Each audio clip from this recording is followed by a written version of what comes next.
ಅದಾಗಿ ಈ ಮೀಟಿಂಗ್ ಆಗಿ ಯಶಸ್ವಿನಿ ಪ್ರಾರ್ಥನೆ ಮಾಡ್ಲಿ.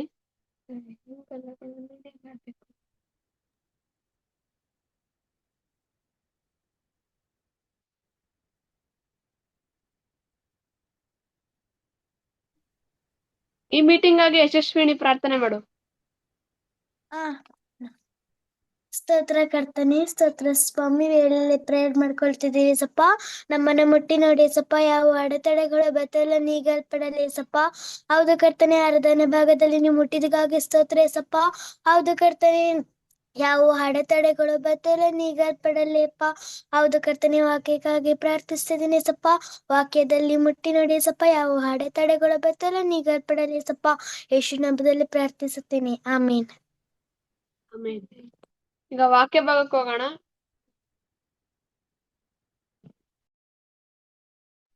Thank you, Shreya. And I will share the screen. I did not finish, but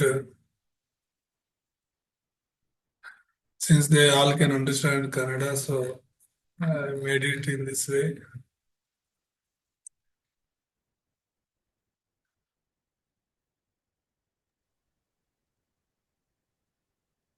Yes. Oh, okay.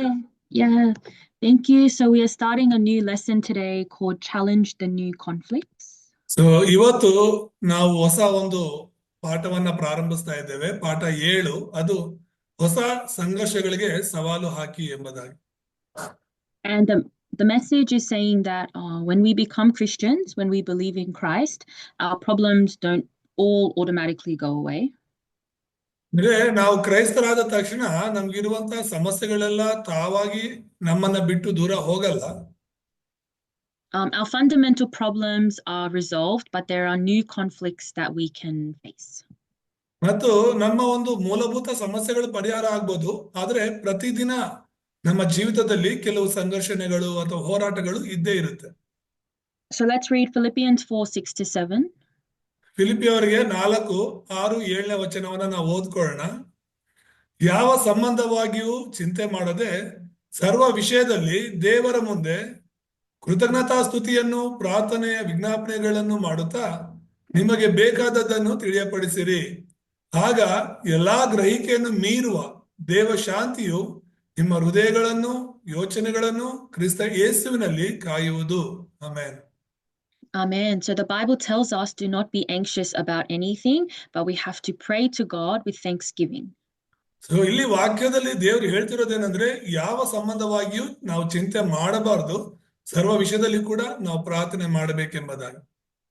And verse 7 says that there is a peace of God that transcends all our understanding. So our human understanding is very limited, but God can understand everything.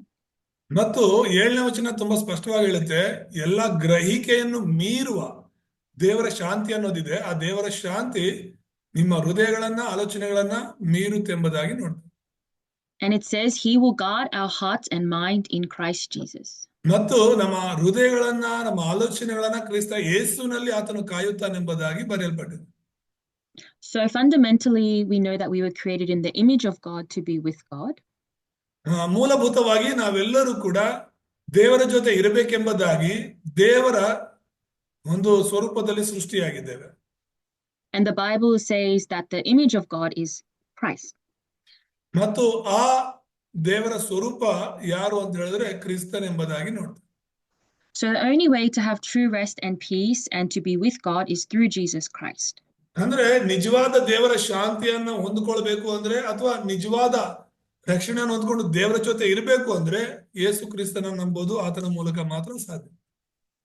So there is no need to be anxious. There's no need to worry about anything because God is the master of our life and Jesus Christ is always with us. ನಾವು ಯಾವ ವಿಷಯದಲ್ಲಿ ಕೂಡ ಇನ್ನು ಮೇಲೆ ಚಿಂತೆ ಮಾಡೋದು ಬೇಡ. ಯಾಕಂದ್ರೆ ನಮ್ಮ ಜೀವಿತದಲ್ಲಿ ಯೇಸು ಕ್ರಿಸ್ತರಿದ್ದಾರೆ, ಆತನೇ ನಮ್ಮ ಯಜಮಾನನಾಗಿ ನಡೆಸ್ತಿದ್ದಾರೆ. So in the text it talks about when the Israelites had exodus from Egypt. ಮತ್ತು ಕೆಳಗಡೆ ನಾವು ನೋಡುವಾಗ ಈ ಇಸ್ರಾಯೇಲ್ಯರು ಐಗುಪ್ತ ದೇಶದಿಂದ ಗುಲಾಮರಾಗಿ ಇದ್ದು ಅಲ್ಲಿಂದ ಹೊರಗಡೆ ಬರುವ ಸಮಯದಲ್ಲಿ, so during the time of Moses the Israelites they were held captive and enslaved by Egypt. ಮತ್ತೆ ಆ ಒಂದು ಇಸ್ರಾಯೇಲ್ಯರು ಐಗುಪ್ತ ದೇಶದಿಂದ ಗುಲಾಮರಾಗಿ ಇರಿಸಲ್ಪಟ್ಟರು. But God gave them the Exodus, so he allowed them to come out of Egypt through the blood covenant. ಮತ್ತು ದೇವರು ಇಸ್ರಾಯೇಲ್ಯರನ್ನ ರಕ್ತದ ಒಡಂಬಡಿಕೆಯ ಮೂಲಕ ಐಗುಪ್ತ ದೇಶದಿಂದ ಹೊರಗಡೆ ಬರುವಂತೆ ಮಾಡ್ತಾರೆ. So we learned about the blood covenant. We finished blood covenant last week, and a very important Bible verse there is Exodus 3:18. ಮತ್ತು ಕಳೆದ ವಾರ ಕೂಡ ನಾವು ತುಂಬಾ ಮುಖ್ಯವಾದ ಒಂದು ವಚನವನ್ನ ಓದ್ಕೊಂಡ್ವಿ. ಅದು ವಿಮೋಚನಕಾಂಡ 3:18 ರಕ್ತದ ಒಡಂಬಡಿಕೆಯ ಬಗ್ಗೆ. And it's when God commands Moses to go to the elders and to tell them that we must give a blood sacrifice to our God. ಆ ಒಂದು ವಚನದಲ್ಲಿ ದೇವರು ಮೋಶೆ ಸಂಗಡ ಮಾತನಾಡಿ ಹೇಳೋದೇನಂದ್ರೆ, ನೀನು ಐಗುಪ್ತ ದೇಶಕ್ಕೆ ಹೋಗಿ ಅಲ್ಲಿ ಇಸ್ರಾಯೇಲಿನ 70 ಹಿರಿಯರನ್ನ ಕರೆದುಕೊಂಡು 3 ದಿನ ಪ್ರಯಾಣ ಮಾಡಿ ನನಗೆ ಯಜ್ಞಗಳನ್ನ ಸಮರ್ಪಿಸಿರಿ ಎಂಬುದಾಗಿ. So the Bible, it talks about Egypt, but behind Egypt there is the force of darkness. It is Satan. ಇಲ್ಲಿ ಬೈಬಲ್ ಅಲ್ಲಿ ನಾವು ಪದೇ ಪದೇ ಐಗುಪ್ತ ದೇಶದ ಬಗ್ಗೆ ಓದ್ತಾ ಇರ್ತೀವಿ. ಆದ್ರೆ ಆ ಐಗುಪ್ತ ದೇಶದ ಒಂದು ಹಿನ್ನೆಲೆ ಯಾರು ಅಂದ್ರೆ ಸೈತಾನನ ಕಾರ್ಯಗಳಿರೋದನ್ನ ನೋಡ್ಬೋದು. So Satan is using Egypt, using the Egyptians to enslave the Israelites and to give them a lot of hardship and suffering. So ಆ ಸೈತಾನನು ಐಗುಪ್ತ ದೇಶವನ್ನ ಅದರ ಅಧಿಕಾರವನ್ನ ಉಪಯೋಗಿಸಿಕೊಂಡು ಇಸ್ರಾಯೇಲ್ಯರನ್ನ ಅಂದ್ರೆ ದೇವರ ಮಕ್ಕಳನ್ನ ಗುಲಾಮತನದಲ್ಲಿ ಇರಿಸಿ ಅವರಿಗೆ ಅನೇಕ ರೀತಿಯಾದಂತ ಕಷ್ಟಗಳನ್ನ ಕೊಡ್ತಿದ್ದ. But God gave them a method to come out of Egypt, and that was through the blood sacrifice. ಆ ಇಸ್ರಾಯೇಲ್ಯರು ಐಗುಪ್ತ ದೇಶದಿಂದ ಹೊರಗಡೆ ಬರೋದಕ್ಕೆ ದೇವರು ಒಂದು ವಿಧಾನವನ್ನ ಕೊಡ್ತಾರೆ. ಅದೇನಂದ್ರೆ ರಕ್ತದಿಂದ. So when the Israelites gave the blood sacrifice and they had the Passover, so they put the blood on their door frames, they were able to come out of Egypt. ಇಸ್ರಾಯೇಲ್ಯರು ಆ ರಕ್ತದ ಒಡಂಬಡಿಕೆಯನ್ನ ಹಿಡಿದುಕೊಂಡು ಆ ಕುರಿಯ ರಕ್ತವನ್ನ ತಮ್ಮ ಬಾಗಿಲುಗಳಿಗೆ ನಿಲುವುಗಳಿಗೆ ಹಚ್ಚಿ ಆ ರಕ್ತದ ಒಡಂಬಡಿಕೆ ಮೂಲಕನೇ ಅವರು ಐಗುಪ್ತ ದೇಶದಿಂದ ಹೊರಗಡೆ ಬರ್ತಾರೆ. So the Bible is not just simply talking about Egypt and Israelites, this kind of people, that kind of people. It's giving us a message. Through the blood of Jesus Christ, we can be freed from the suffering from Satan. Bible ಅಲ್ಲಿ ಈ ಇಸ್ರಾಯೇಲ್ಯರ ಬಗ್ಗೆ ಐಗುಪ್ತ ದೇಶದವರ ಬಗ್ಗೆ ನಿನಗೆ ನನಗೆ ತಿಳಿಸ್ಬೇಕು ಅಂತ ಅಲ್ಲ ಪದೇ ಪದೇ ಅದನ್ನ ಬರ್ಸಿರೋದು. ಅದೆಲ್ಲ ಬರ್ದಿರೋದಕ್ಕೆ ಕಾರಣ ಏನು ಅಂದ್ರೆ ಆ ರಕ್ತದ ಒಡಂಬಡಿಕೆ ಮೂಲಕ ಇಸ್ರಾಯೇಲ್ಯರು ಹೊರಗಡೆ ಬಂದ ಹಾಗೆ ನೀನು ನಾನು ಯೇಸುವಿನ ರಕ್ತದ ಮೂಲಕ ಹೊರಗಡೆ ಬರ್ತೀವಿ ಅನ್ನೋದನ್ನ ತಿಳಿಸೋದಕ್ಕಾಗಿ ಇದೆಲ್ಲ ಬರ್ದಿರಿದೆ. So the Israelites, they crossed the Red Sea, they were able to come out of Egypt, they experienced the great grace of God, but they continued to have hardship and suffering. ಇಸ್ರಾಯೇಲರು ಆ ರಕ್ತದ ಒಡಂಬಡಿಕೆಯನ್ನ ಹಿಡಿದುಕೊಂಡು ಐಗುಪ್ತ ದೇಶವನ್ನ ಬಿಟ್ಟು ಹೊರಗಡೆ ಬಂದ ಮೇಲೂ ಕೂಡ ಸಮುದ್ರ ಎದುರಾಗುತ್ತೆ. ಅದನ್ನ ಅವರು ದಾಟಿ ಬಂದ ಮೇಲೂ ಕೂಡ ಅವರಲ್ಲಿ ಅನೇಕ ನೋವುಗಳು ಕಾಣಿಸ್ಕೊಳ್ಳೋದನ್ನ ನೋಡ್ತೇವೆ. So after they came out of Egypt, they were in the wilderness and they had a lot of unbelief. ಮತ್ತು ಅವರು ಐಗುಪ್ತದಿಂದ ಹೊರಗಡೆ ಬಂದ ಮೇಲೆ ಕೂಡ ಒಂದು ಅರಣ್ಯ ಪ್ರಯಾಣದಲ್ಲಿ ಅನೇಕ ರೀತಿಯಾದಂತಹ ಕಷ್ಟಗಳನ್ನು ಅವರು ಎದುರುಗೊಳ್ತಾರೆ. They started saying, oh, we should have just stayed in Egypt. At least we had food to eat. Even though we were slaves, we weren't suffering like this. ಅವ್ರು ಹೇಳೋದೇನಂದ್ರೆ, ಅಯ್ಯೋ ನಾವು ಐಗುಪ್ತ ದೇಶದಲ್ಲಿ ಇದ್ದಿದ್ರೆ ಚೆನ್ನಾಗಿರೋದು, ಈ ಒಂದು ಅರಣ್ಯದಲ್ಲಿ ಬಂದು ಇಲ್ಲಿ ಊಟ ಇಲ್ಲ ನೀರಿಲ್ಲ ಅಂತ ಹೇಳಿ ಅನೇಕ ಸಲ ಅವರು ಗುಣಗುಟ್ಟೋದನ್ನ ನೋಡ್ತೇವೆ. The same with us. Sometimes through our old nature, we can question, why do I believe in Jesus Christ? Why do I go to church? My life was so much easier before. ಹೌದು, ಅನೇಕ ಸಲ ನಮ್ಮ ಜೀವನದಲ್ಲೂ ಕೂಡ ಇವೆಲ್ಲ ಎದುರಾಗಬಹುದು. ಪದೇ ಪದೇ ನಾವು ಪ್ರಶ್ನೆ ಮಾಡ್ಕೋಬಹುದು, ಯಾಕೆ ನಾನು ಯೇಸುನ ನಂಬಬೇಕು, ಯೇಸು ನಂಬದ್ಮೇಲೂ ಕೂಡ ಯಾಕೆ ಈ ರೀತಿಯಾದ ಕಷ್ಟ ನೋವುಗಳು ನನಗೆ ಬರ್ತಿದೆ ಎಂಬುದಾಗಿ. But the Bible says that God gave us a covenant and a promise that we would be used to preach this gospel, to do world evangelization. ಆದ್ರೆ ದೇವರು ನಿನಗೂ ನನಗೂ ಒಂದು ಒಡಂಬಡಿಕೆಯನ್ನ ಕೊಟ್ಟಿದ್ದಾರೆ ಯೇಸು ಕ್ರಿಸ್ತನಲ್ಲಿ. ಆ ಒಡಂಬಡಿಕೆನ ಹಿಡ್ಕೊಂಡು ಆ ಸುವಾರ್ತೆಯನ್ನ ನಾವು ಭಾರತದಲ್ಲಿ ಪ್ರಪಂಚದಲ್ಲೆಲ್ಲ ಹೋಗಿ ಸಾರಬೇಕಾಗಿದೆ. So same with the Israelites. The text says that God promised to give them the promised land of Canaan, but they kept having unbelief and they kept saying, why do we have to go to that place? Why don't we just go back to Egypt?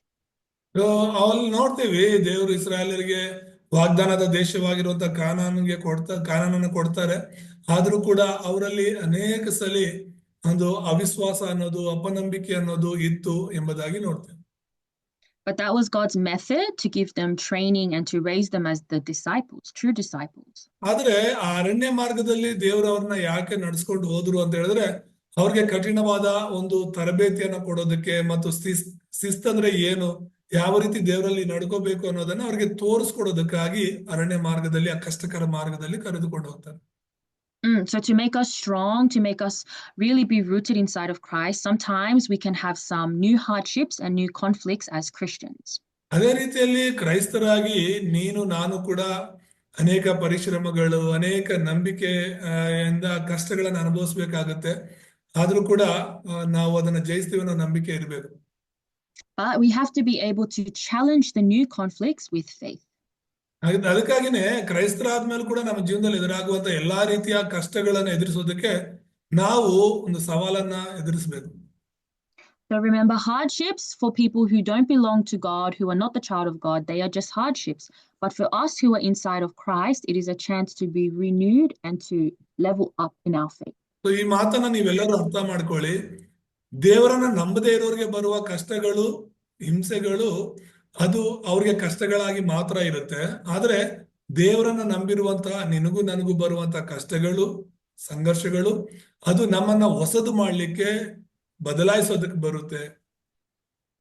So it's not there on the text, but a very important Bible verse is Romans 10:17. Romans 10:17 says, faith comes from hearing the word of God. So ಇಲ್ಲಿ ನಾವು ಒಂದು ವಚನವನ್ನು ನೋಡಬಹುದು. ರೋಮಪುರದವರಿಗೆ ಬರೆದ ಪತ್ರಿಕೆಯಲ್ಲಿ 10ನೇ ಅಧ್ಯಾಯ 17ನೇ ವಚನದಲ್ಲಿ ಓದುವಾಗ ಅಲ್ಲಿ ತುಂಬಾ ಸ್ಪಷ್ಟವಾಗಿ ಬರೆಯಲ್ಪಟ್ಟಿದೆ. ಆದ ಕಾರಣ ಸಾರಿದ ಸುವಾರ್ತೆಯ ನಂಬಿಕೆಗೆ ಆಧಾರ, ಆ ವಾರ್ತೆಗೆ ಕ್ರಿಸ್ತನ ವಾಕ್ಯವೇ ಆಧಾರ ಎಂಬುದಾಗಿ. Sorry, so it says the word about Christ. So it's very important. It's the word talking about Christ.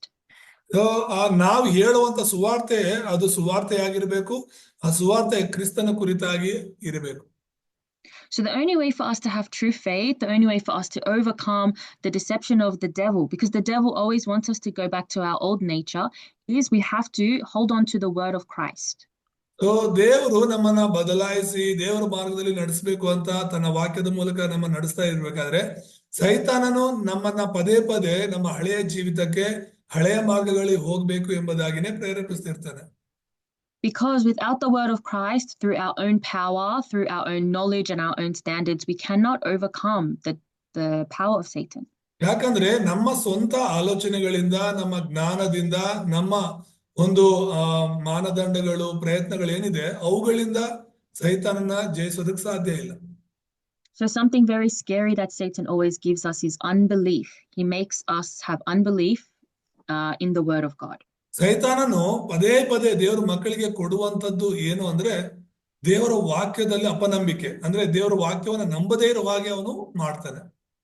And Satan can make us question, am I really a child of God? Why do I have so many problems? ದೇವರ ವಾಕ್ಯದಲ್ಲಿ ಅಷ್ಟೊಂದು ಸ್ಪಷ್ಟವಾಗಿ ವಚನಗಳಿದ್ರೂ ಕೂಡ ಅವನು ನಮ್ಮಲ್ಲಿ ಹುಟ್ಟಿಸುವಂತ ಪ್ರಶ್ನೆಗಳೇನಂದ್ರೆ, ನಾನು ನಿಜವಾಗ್ಲೂ ದೇವರ ಮಗಳಾಗಿದ್ದೇನಾ, ಮಗನಾಗಿದ್ದೇನಾ ಅಂತ. So remnants, you really have to have a personal spiritual summit time when you meditate on the word of God and make it your own word. ಹಾಗಾಗಿ ಇಲ್ಲಿರುವಂತ ನೀವೆಲ್ಲರೂ ಕೂಡ ಒಂದು ನಿಮ್ಮದೇ ಆದಂತ ಶಿಖರದ ಸಮಯವನ್ನ, ಒಂದು ಪ್ರಾರ್ಥನೆ ಸಮಯವನ್ನ ಹೊಂದಿರಬೇಕು. ಆ ಪ್ರಾರ್ಥನೆಯ ಸಮಯದಲ್ಲಿ ವಾಕ್ಯವನ್ನ ಧ್ಯಾನ ಮಾಡ್ತಾ ಪ್ರಾರ್ಥನೆ ಮಾಡೋದನ್ನ ರೂಢಿ ಮಾಡ್ಕೋಬೇಕು.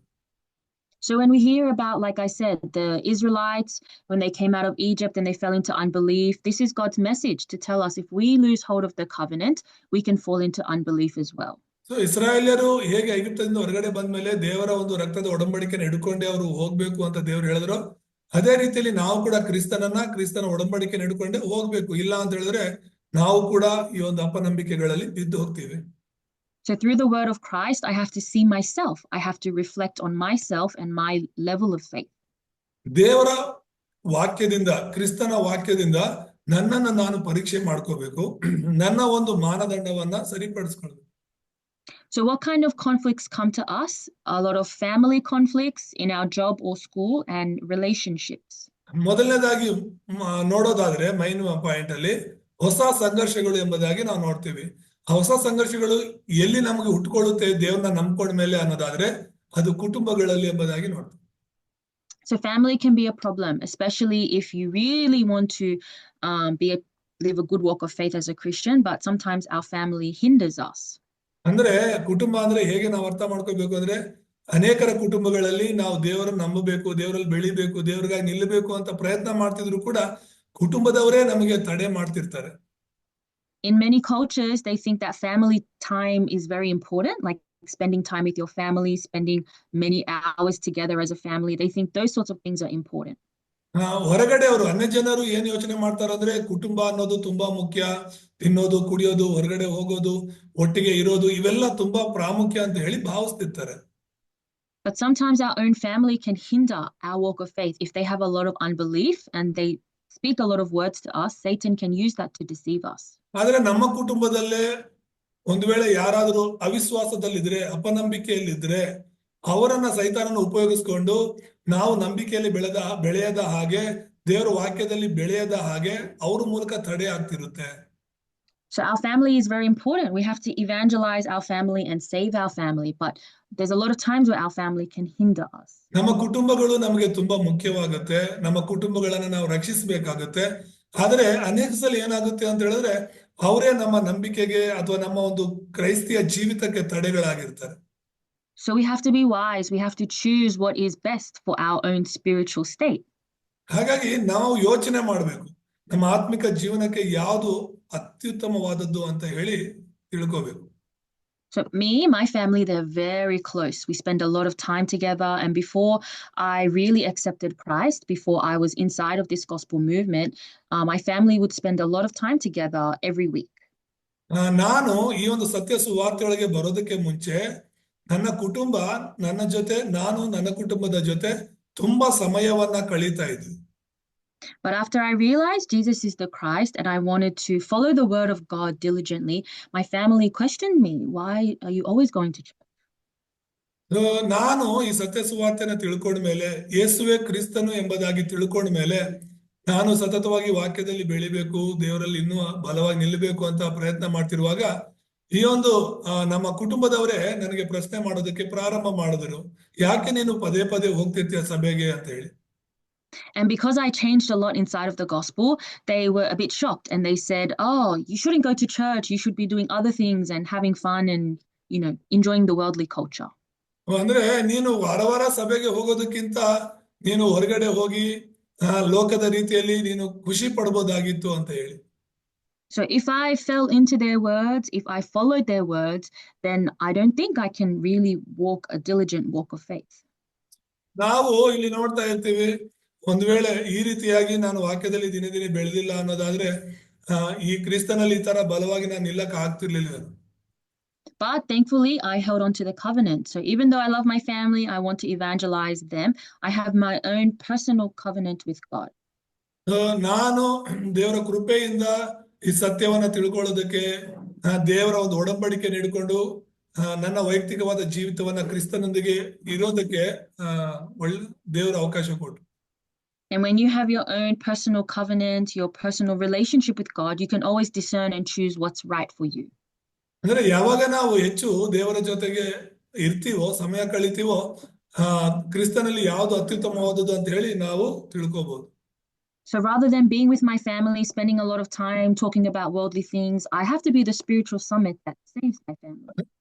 ನಮ್ಮ ಕುಟುಂಬದ ಜೊತೆ ಸೇರಿ ಕೆಲಸಕ್ಕೆ ಬರ್ದಿರುವಂತಹ ಒಂದು ವೇಳೆ ಲೋಕದ ವಿಷಯಗಳು, ಅನೇಕ ಲೋಕದ ಕಾರ್ಯಗಳನ್ನ ಮಾಡೋದಕ್ಕಿಂತ ಒಂದು ಆತ್ಮಿಕವಾದ ವಿಷಯಗಳನ್ನ ಮಾತಾಡಿ ಆತ್ಮಿಕವಾಗಿ ಬೆಳೆಯೋದು ತುಂಬಾ ಮುಖ್ಯ ಅಂತ ಅನಿಸ್ತು.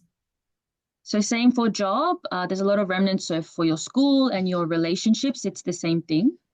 ಹಾಗೇನೆ ಎರಡನೇದಾಗಿ ನೋಡ್ತಿದ್ವಿ ಉದ್ಯೋಗ ಅಂತ ಹೇಳಿ, ಅಥವಾ ನೀನು ಸ್ಕೂಲಲ್ಲಿ ಕಾಲೇಜಲ್ಲಿ ಓದ್ತಿರ್ಬೇಕಾದ್ರೂ ಕೂಡ ನಿನ್ನ ಸ್ನೇಹಿತರು, ನೀನಲ್ಲಿರುವಂತಹ ಸ್ಕೂಲ್ ವಾತಾವರಣದಲ್ಲಿ ಕೂಡ ಅನೇಕ ವಿಷಯವಾದಂತಹ ಸಂಘರ್ಷಗಳು, ಹೊಸ ಹೊಸ ಸಮಸ್ಯೆಗಳು ಇರಬಹುದು ನಿನಗೆ. So one thing with school is everyone wants to do very well in school, get good grades, have a good job in the future. ಅಂದ್ರೆ ಸ್ಕೂಲು ಕಾಲೇಜುಗಳಲ್ಲಿ ಎಲ್ಲರೂ ತುಂಬಾ ಕಷ್ಟಪಟ್ಟು ಓದ್ತಾ ಇರ್ತಾರೆ, ನಾವು ಚೆನ್ನಾಗಿ ಓದಿ ಒಂದು ಒಳ್ಳೆ ಉದ್ಯೋಗ ಸಂಪಾದನೆ ಮಾಡ್ಬೇಕು ಅನ್ನೋ ಆಸೆಯಲ್ಲಿ ಇರ್ತಾರೆ. But for example, like in my church, we do a lot of missions. So sometimes the school children, university children, they have to take time off school to go to the mission field overseas. ಮತ್ತೆ ನಮ್ಮ ಒಂದು ಸಭೆಯಲ್ಲಿರುವಂತಹ ಉಳಿದವರಿಗೆ school ಕಾಲೇಜಲ್ಲಿ ಓದ್ತಿರುವಂತಹ ಮಕ್ಕಳನ್ನು ಕೂಡ ನಾವು ಎಲ್ಲಾದ್ರೂ ಬೇರೆ ಕಡೆ ಬೇರೆ ದೇಶಕ್ಕೆ ಸೇವೆಗೆ ಹೋಗುವಾಗ ಅವ್ರನ್ನು ಕೂಡ ನಾವು ಜೊತೆಯಲ್ಲಿ ಕರ್ಕೊಂಡು ಹೋಗ್ತಿರ್ತೀವಿ. And you can have a conflict. Oh, what's the most important thing? Should I go to school or should I go to the mission field? ಆ ಸಮಯದಲ್ಲಿ ಅವರಲ್ಲಿ ಒಂದು ಸಂಘರ್ಷ, ಅವರಲ್ಲಿ ಒಂದು ಸಮಸ್ಯೆ ಹುಟ್ಟುತ್ತೆ. ಏನಂತ ಹೇಳಿದ್ರೆ, ನಾನು ಸ್ಕೂಲು ಕಾಲೇಜ್ಗೆ ಸತತವಾಗಿ ಹೋಗ್ಬೇಕಾ ಅಥವಾ ಸ್ಕೂಲನ್ನು ಬಿಟ್ಟು ಕೂಡ ನಾನು ಸೇವೆಗೆ ಹೋಗ್ಬೇಕಾ, ಯಾವ ಕಡೆ ನಾನು ಹೋಗ್ಲಿ ಅಂತ ಯೋಚನೆ ಮಾಡುವಂತ ಪರಿಸ್ಥಿತಿ ಬರುತ್ತೆ. So God has a time schedule for everything. We have to have faith to pray and receive guidance of the Holy Spirit. ದೇವರು ಎಲ್ಲದಕ್ಕೂ ಒಂದು ಸಮಯವನ್ನ ಕೊಟ್ಟಿದ್ದಾರೆ. ಹಾಗಾಗಿ ನೀನು ಪ್ರಾರ್ಥನೆ ಮಾಡೋದ್ರ ಮೂಲಕ ದೇವರ ಒಂದು ಮಾರ್ಗದರ್ಶನವನ್ನ ಹೊಂದಿಕೋಬೇಕು. So these conflicts, they can give us a lot of anxiety and they can make us stress a lot. ಈ ಸಂಘರ್ಷಗಳೆಲ್ಲ ಸಮಸ್ಯೆಗಳೆಲ್ಲ ಏನ್ ಮಾಡುತ್ತಂದ್ರೆ ನಾವು ಹೆಚ್ಚಾಗಿ ಚಿಂತೆ ಮಾಡೋ ತರ ಮಾಡುತ್ತೆ. Sometimes we stay up all night, we worry, we have a lot of conflicts, but the Bible says in Philippians 4:6-7 that we shouldn't be anxious about anything. ನಮ್ಮ ಜೀವನದಲ್ಲಿ ಅನೇಕ ಸಮಸ್ಯೆಗಳು, ಸಂಘರ್ಷಗಳು, ಇಕ್ಕಟ್ಟುಗಳು ಬರಬಹುದು. ಆದ್ರೂ ದೇವರ ವಾಕ್ಯದಲ್ಲಿ ಈಗಾಗಲೇ ನಾವು ಓದ್ಕೊಂಡ ಹಾಗೆ ಫಿಲಿಪ್ಪಿ 4:6-7 ನಾವು ಯಾವ ವಿಷಯದಲ್ಲಿ ಕೂಡ ಚಿಂತೆ ಮಾಡಬಾರದು ಎಂಬುದಾಗಿ. So why shouldn't we be anxious? There is the believer's reality. So point number 2, what is our spiritual reality? ಮತ್ತೆ ಎರಡನೇದಾಗಿ ನಾವು ನೋಡ್ತಾ ಇದ್ವಿ, ಎರಡನೇ ಮುಖ್ಯವಾದ ವಿಷಯ ನಮ್ಮ ನಂಬಿಕೆಯುಳ್ಳವರ ವಾಸ್ತವ ಏನು ಎಂಬುದಾಗಿ. So there is a reality, like there is a worldly physical reality and there is a spiritual reality.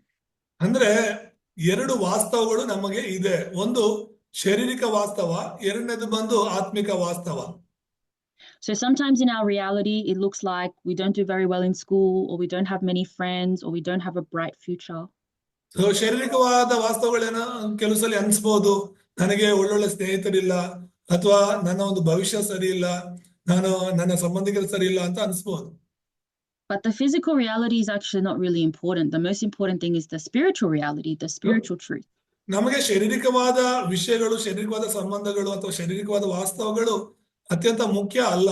ಅತ್ಯಂತ ಮುಖ್ಯವಾದದ್ದು ಆತ್ಮಿಕವಾದದ್ದು. So Romans 8:2, let's read Romans 8:2. ರೋಮ 8:2 ಓದ್ಕೊಳ್ಳೋಣ.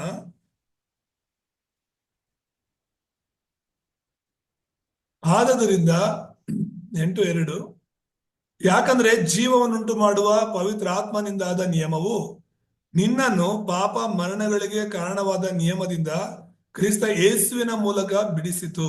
Amen. Amen. So the Spirit of Jesus Christ set us free from the law of sin and death. So ಇಲ್ಲಿ ದೇವರ ವಾಕ್ಯ ಸ್ಪಷ್ಟವಾಗಿ ಹೇಳ್ತಿರುವಂತದ್ದು ಏನಂದ್ರೆ, ಈ ದೇವರ ಆತ್ಮನು, ಕ್ರಿಸ್ತನ ಆತ್ಮನ ಮೂಲಕ ದೇವರು ನಮಗೆ ಒಂದು ಪಾಪ ಮತ್ತು ಮರಣಕ್ಕೆ ಕಾರಣವಾದ ನಿಯಮದಿಂದ ಬಿಡಿಸಿತೆಂಬುದಾಗಿ. So once upon a time, our fate and destiny was to die, go to eternal hell, live in this life like failure and suffering. So ಒಂದೊಂದು ಸಮಯದಲ್ಲಿ ನಾವೆಲ್ಲರೂ ಕೂಡ ಲೋಕಾನು ರೀತಿಯಲ್ಲಿ ಇದ್ದುಕೊಂಡು ನಾವು ಕಷ್ಟಪಡ್ತಾ ನರಕಕ್ಕೆ ಹೋಗುವ ಪರಿಸ್ಥಿತಿಯಲ್ಲಿ ಇದ್ವಿ. But that is not the truth anymore. Why? Because Jesus Christ's Spirit lives inside of us. ಆದ್ರೆ ಅದು ನಿಜ ಅಲ್ಲ. ದೇವರು ಯೇಸು ಕ್ರಿಸ್ತ ನಮ್ಮ ಹೃದಯದಲ್ಲಿ ವಾಸ ಮಾಡ್ತಿದ್ದಾರೆ, ಅದು ನಿಜ. And we have to think, can Jesus Christ ever fail? So ನಾವು ತಿಳ್ಕೊಬೇಕಾದ್ರೆ ಏನಂದ್ರೆ, ಯೇಸು ಕ್ರಿಸ್ತ ನಮ್ಮಲ್ಲಿ ಇರ್ಬೇಕಾದ್ರೆ ನಾವು ಯಾವತ್ತೂ ಸೋತು ಹೋಗೋದಿಲ್ಲ. No, Jesus Christ is the source of all power and all truth. So if we have that kind of spirit inside of us, we can never fail. So Yesu ಕ್ರಿಸ್ತನೇ ಎಲ್ಲವನ್ನ ಜಯಿಸೋದಕ್ಕೆ ಕಾರಣಕರ್ತನಾಗಿರೋದ್ರಿಂದ ಆ ಕ್ರಿಸ್ತನು ನಮ್ಮಲ್ಲಿ ಇರುವಾಗ ನಾವು ಎಂತ ಸಂದರ್ಭದಲ್ಲೂ ಸೋಲೋದಿಲ್ಲ. So remnants, you have to be really proud of your identity and you have to be very bold whenever you share the gospel. ಹಾಗಾಗಿ ಇಲ್ಲಿರುವಂತ ನೀವೆಲ್ಲರೂ ಕೂಡ ಕ್ರಿಸ್ತನಲ್ಲಿ ಇರೋದ್ರಿಂದ, ಕ್ರಿಸ್ತ ನಿಮ್ಮಲ್ಲಿ ಇರೋದ್ರಿಂದ ನೀವು ಧೈರ್ಯವಾಗಿ ಇರಬೇಕು, ಸುವಾರ್ತೆನ ಸಾರಬೇಕು. And you have to be confident that even though it may look like things are not going well now, that there is a spiritual reality that Christ Jesus lives inside of you. ಶಾರೀರಿಕವಾಗಿ ನಿನ್ನ ಜೀವನದಲ್ಲಿ ನೀನು ಅನ್ಕೊಂಡಂಗೆ ಏನು ನಡೀತಾ ಇಲ್ಲದೆ ಇರಬಹುದು, ಆದ್ರೆ ಆತ್ಮಿಕವಾಗಿ ಕ್ರಿಸ್ತನು ಯಾವಾಗ್ಲೂ ನಿನ್ನ ಜೊತೆ ಇದ್ದಾರೆ ಅನ್ನುವಂತ ಸತ್ಯವನ್ನ ನೀನು ಮರಿಬಾರದು. It's very important because in this age, there's a lot of mental suffering coming to the young generation. ಈ ಲೋಕದಲ್ಲಿ, ಈ ಕಾಲದಲ್ಲಿ ನಾವು ನೋಡುವಾಗ ಯೌವನಸ್ಥರಿಗೆ ಅನೇಕ ಒಂದು ಆತ್ಮಿಕ ಸಮಸ್ಯೆಗಳು ಮತ್ತೆ ಒಂದು ಮಾನಸಿಕ ಸಮಸ್ಯೆಗಳು ಬರ್ತಾ ಇದೆ. if they don't do well in school or they don't get good grades, a lot of children, they want to kill themselves, commit suicide. ಸ್ಕೂಲ್ಗಳಲ್ಲಿ ಕಾಲೇಜ್ಗಳಲ್ಲಿ ಚೆನ್ನಾಗಿ ಓದಿಲ್ಲ ಅಂತ ಹೇಳಿದ್ರೆ, ಒಳ್ಳೆ ಮಾರ್ಕ್ಸ್ ಬಂದಿಲ್ಲ ಅಂತ ಹೇಳಿದ್ರೆ ಅವ್ರು ಖಿನ್ನತೆಗೆ ಒಳಗಾಗಿ ಎಷ್ಟೋ ಜನ ಆತ್ಮಹತ್ಯೆಗಳು ಮಾಡ್ಕೊಳ್ತಿದ್ದಾರೆ. But that is just a small part of your life. You should never be deceived by a small portion of your whole lifetime schedule. ಆದ್ರೆ ಆ ಒಂದು ಪಾಠಗಳಾಗ್ಲಿ, ಪರೀಕ್ಷೆಗಳಾಗ್ಲಿ, ಮಾರ್ಕ್ಸ್ ಆಗ್ಲಿ ನಿನ್ನ ಜೀವನದಲ್ಲಿ ಒಂದು ಭಾಗ ಅಷ್ಟೇನೆ, ಅದೇ ನಿನ್ನ ಜೀವನ ಅಲ್ಲ. ಹಾಗಾಗಿ ಅದ್ರ ಬಗ್ಗೆ ನೀನು ಹೆಚ್ಚು ತಲೆ ಕೆಡಿಸ್ಕೋಬಾರ್ದು. You have to have faith. You have to hold on to the word of God, stand up again, because Satan always wants us to fall over. ಯಾಕಂದ್ರೆ ಸೈತಾನನು ಈ ತರ ಸಣ್ಣ ಪುಟ್ಟ ಕಾರ್ಯಗಳಿಂದಾಗಿನೇ ನಮ್ಮನ್ನ ಬೀಳಿಸ್ಬೇಕು ಅಂತ ಪ್ರಯತ್ನ ಮಾಡ್ತಾನೆ. So in John 14:16, it says that the Holy Spirit of Christ Jesus dwells inside of us forever. ದೇವರ ವಾಕ್ಯ ಇಲ್ಲಿ ಹೇಳುತ್ತೆ, ಪರಿಶುದ್ಧಾತ್ಮ ದೇವರು ನಮ್ಮ ಜೀವಿತದಲ್ಲಿ ಶಾಶ್ವತವಾಗಿರ್ತಾನೆ. It says, and I will ask the Father, and he will give you another advocate to help you and be with you forever. ಯೋಹಾನ ಸುವಾರ್ತೆ 14:16 ನೋಡುವಾಗ, ನಾನು ನನ್ನ ತಂದೆಯಾದ ದೇವರನ್ನ ಕೇಳ್ಕೊಳ್ತೇನೆ, ಆತನು ಬೇರೊಬ್ಬ ಸಹಾಯಕನನ್ನ ಕೊಡ್ತಾನೆ, ಶಾಶ್ವತವಾಗಿ ನಿಮ್ಮ ಜೊತೆಲಿ ಇರ್ತಾನೆ ಎಂಬುದಾಗಿ. So he is the advocate, he is the counselor, it is the Holy Spirit of Jesus Christ. ಹಾಗಾಗಿ ಆತನೇ ನಮ್ಮ ಎಲ್ಲರ ಜೀವನದಲ್ಲಿ ಸಹಾಯಕನಾಗಿದ್ದಾನೆ ಮತ್ತು ಆತನೇ ನಮಗೆ ಮಾರ್ಗದರ್ಶನ ಮಾಡುವನಾಗಿದ್ದಾನೆ. So in my version it says advocate, and advocate is like someone who stands in your place. ಇಲ್ಲಿ ಒಂದು ಸಹಾಯಕನು ಅಂತ ಹೇಳಿದ್ರೆ ನಮ್ಮ ಪರವಾಗಿ ಆತನು ನಿಲ್ಲುವವನಾಗಿದ್ದಾನೆ. So I'm a lawyer, I am an advocate for the client. So instead of the client standing in front of the judge, I stand in front of the judge in their place. ಈಗ ನಾನು ಕೂಡ lawyer ಕೆಲಸ ಮಾಡ್ತಿರೋದ್ರಿಂದ ನಾನೇನ್ ಮಾಡ್ತೀನಿ ಅಂದ್ರೆ, ನನ್ನ ಒಂದು ಕಕ್ಷಿದಾರರು ಏನಿರ್ತಾರೆ ಅವರ ಪರವಾಗಿ ನಾನು ಹೋಗಿ ಕೋರ್ಟಲ್ಲಿ ನಿಂತ್ಕೊಳ್ತೀನಿ. Same with the Holy Spirit. If you feel like you're weak and you're lacking, you have to pray to God to receive the filling of the Holy Spirit. ಪರಿಶುದ್ಧಾತ್ಮರು ಅಷ್ಟೇನೆ, ನಿನ್ನ ಜೀವನದಲ್ಲಿ ನಿನ್ನ ಹೃದಯದಲ್ಲಿ ಪರಿಶುದ್ಧಾತ್ಮರು ಇರುವಾಗ ನಿನ್ನ ಪರವಾಗಿ ಆತನು ಕಾರ್ಯ ಮಾಡ್ತಾನೆ. When I feel like I can't do something, or I feel like Satan continues to attack me, or I have unbelief, I always break down the force of darkness and pray to be filled with the Holy Spirit. ಹಾಗಾಗಿ ಸೈತಾನನು ಯಾವಾಗೆಲ್ಲ ನಮಗೆ ನಂಬಿಕೆಯಲ್ಲಿ ಬೀಳಿಸ್ತಾನೋ ಅಥವಾ ಸಮಸ್ಯೆಗಳನ್ನ ತರ್ತಾನೋ ಅವಾಗೆಲ್ಲ ನಾವು ಬಲವಾಗಿ ದೇವರ ವಾಕ್ಯವನ್ನು ಇಟ್ಕೊಂಡು ಪ್ರಾರ್ಥನೆ ಮಾಡಬೇಕು. ಪರಿಶುದ್ಧಾತ್ಮನಿಂದ ತುಂಬಲ್ಪಟ್ಟು ಸೈತಾನನ ಎಲ್ಲ ಅಂಧಕಾರ ಕಾರ್ಯಗಳನ್ನು ಮುರಿಬೇಕು. Same with 1 Corinthians 3:16. Let's read 1 Corinthians 3:16. ಮತ್ತು 1 ಕೊರಿಂಥ 3:16 ಓದ್ಕೊಳ್ಳೋಣ. 1 ಕೊರಿಂಥ 3:16 ನಾವು ಓದುವಾಗ, ನೀವು ದೇವರ ಆಲಯವಾಗಿದ್ದೀರೆಂದು ದೇವರ ಆತ್ಮನು ನಿಮ್ಮಲ್ಲಿ ವಾಸ ಮಾಡುತ್ತಾನೆಂದು ನಿಮಗೆ ಗೊತ್ತಿಲ್ಲವೋ ಎಂಬುದಾಗಿ. Amen. So we are God's temple. God's Spirit lives inside of us. ಹೌದು, ನಾವು ದೇವರ ಆಲಯಗಳಾಗಿದ್ದೇವೆ. ದೇವರ ಆತ್ಮನು ನಮ್ಮೆಲ್ಲರ ಹೃದಯಗಳಲ್ಲಿ ವಾಸ ಮಾಡ್ತಾ ಇದ್ದಾನೆ. So we have to really get rid of our unbelief and our excuses, I would say. ನಾವು ನಮ್ಮಲ್ಲಿರುವಂತಹ ಎಲ್ಲ ಸಮಸ್ಯೆಗಳನ್ನ ಅಥವಾ ನಮ್ಮಲ್ಲಿರುವಂತಹ ಆ ಪ್ರಶ್ನೆಗಳಿಂದ ಹೊರಗಡೆ ಬರಬೇಕಾಗಿದೆ. Sometimes we have a lot of unbelief or excuse why we can't do something or why we can't challenge with the power of Christ. But the Bible says that we are God's temple. ನಾವು ದೇವರ ಆಲಯಗಳಾಗಿದ್ದೀವಿ ಅಂತ ದೇವರ ವಾಕ್ಯ ಹೇಳ್ತಿರ್ಬೇಕಾದ್ರೂ ಕೂಡ ನಾವು ಸಮಸ್ಯೆಗಳನ್ನ ಜಯಿಸೋದಕ್ಕೆ ಕೆಲವು ಕಾರಣಗಳನ್ನ ಹೇಳ್ಕೊಂಡು ಅಥವಾ ನಮ್ಮ ಆ ಒಂದು ಅವಿಶ್ವಾಸವನ್ನ ಅಡ್ಡಿ ಮಾಡ್ಕೊಂಡು ಸೋತ್ ಹೋಗ್ತಾ ಇರ್ತೀವಿ. So as believers, as the children of God, we need a lot of healing as well, healing of our wrong thoughts. ದೇವರ ಮಕ್ಕಳಾದ್ಮೇಲೂ ಕೂಡ ನಮ್ಮ ಒಂದು ತಪ್ಪಾದ ಒಂದು ನಂಬಿಕೆಗಳನ್ನ ದೇವರ ವಾಕ್ಯದಲ್ಲಿ ಗುಣಪಡಿಸ್ಕೋಬೇಕಾಗಿದೆ. Satan continues to work 24/7. The Bible says he prowls around like a roaring lion looking for someone to devour. ದೇವರ ವಾಕ್ಯದಲ್ಲಿ ಸೈತಾನ್ ಬಗ್ಗೆ ಸ್ಪಷ್ಟವಾಗಿ ಹೇಳಲ್ಪಟ್ಟಿದೆ, ಸೈತಾನನು ಗರ್ಜಿಸೋ ಸಿಂಹದೋಪಾದಲ್ಲಿ ದಿನದ 24 ಗಂಟೆ ಯಾರನ್ನ ನುಂಗಲಿ ಅಂತ ಹುಡುಕ್ತಾ ತಿರುಗ್ತಾ ಇದ್ದಾನೆ. Yeah, so the Bible, the scriptures, it's not talking about the physical world, it's talking about the spiritual world. ಕ್ರಿಸ್ತನು ಮತ್ತೆ ಸತ್ಯವೇದ ಅನ್ನೋದು ಶಾರೀರಿಕವಾಗಿ ಅಲ್ಲ ಹೆಚ್ಚಾಗಿ ಮಾತನಾಡ್ತಿರೋದು, ಅದು ಆತ್ಮಿಕವಾದ ವಿಷಯಗಳನ್ನ ಹೆಚ್ಚಾಗಿ ಮಾತಾಡ್ತಿದೆ. If we think that the Bible can teach us how to be a good person or a holy person, that is the religious walk of faith. ಒಂದು ವೇಳೆ ಸತ್ಯವೇದದಿಂದ ನೀನು ಒಬ್ಬ ಮನುಷ್ಯನಾಗಿ ಶಾರೀರಿಕವಾಗಿ ಹೇಗ್ ಬದುಕಬೇಕು, ಏನ್ ಮಾಡ್ಬೇಕು ಅನ್ನೋದನ್ನ ಮಾತ್ರ ತಿಳ್ಕೊಳ್ಳೋದಾದ್ರೆ ಅದೊಂದು ಧಾರ್ಮಿಕ ಜೀವನ ಆಗುತ್ತೆ. And recently, our mission team went to Solomon Islands and we shared the gospel with the Prime Minister of the nation. ನಾವು ಕಳೆದ ವಾರ ಒಂದು ಸೊಲೊಮನ್ ಐಲ್ಯಾಂಡ್ ಅನ್ನುವಂತ ದೇಶಕ್ಕೆ ಹೋಗಿದ್ವಿ. ಒಂದು ಟೀಮ್ ಆಗಿ ಅಲ್ಲಿ ಹೋಗಿ ಆ ದೇಶದ ಪ್ರಧಾನಿಗೆ ಸುವಾರ್ತೆ ಹೇಳೋದಕ್ಕೆ ದೇವರ ಅವಕಾಶ ಕೊಟ್ರು. So in the worldly sense, we think that the Prime Minister is a very important person. But if the Prime Minister rejects the spiritual truth, if he rejects Jesus Christ, then he is really nothing. ಒಂದು ವೇಳೆ ಲೋಕದ ದೃಷ್ಟಿಯಲ್ಲಿ ಒಬ್ಬ ದೇಶದ ಪ್ರಧಾನಿ ತುಂಬಾ ಮುಖ್ಯವಾದ ವ್ಯಕ್ತಿ ಆಗಿರಬಹುದು, ಆದ್ರೆ ಆ ವ್ಯಕ್ತಿ ಸುವಾರ್ತೆನ ತಿಳ್ಕೊಂಡಿಲ್ಲ, ಕ್ರಿಸ್ತನನ್ನ ಅಂಗೀಕರಿಸ್ಕೊಂಡಿಲ್ಲ ಅಂದ್ರೆ ಆತನು ಏನು ಅಷ್ಟೊಂದು ಮುಖ್ಯನೇ ಅಲ್ಲ. Because how can the Prime Minister improve the nation or raise the next generation if he doesn't know the spiritual facts? ಒಬ್ಬ ದೇಶದ ಪ್ರಧಾನಿ ಸುವಾರ್ತೆನ ತಿಳ್ಕೊಂಡಿಲ್ಲ, ಸತ್ಯವನ್ನ ಅರ್ಥ ಮಾಡ್ಕೊಂಡಿಲ್ಲ ಅಂದ್ರೆ ಅವರ ದೇಶವನ್ನ ಹೇಗೆ ಮುನ್ನಡೆಸ್ಲಿಕ್ಕೆ ಸಾಧ್ಯ? 2 minutes left.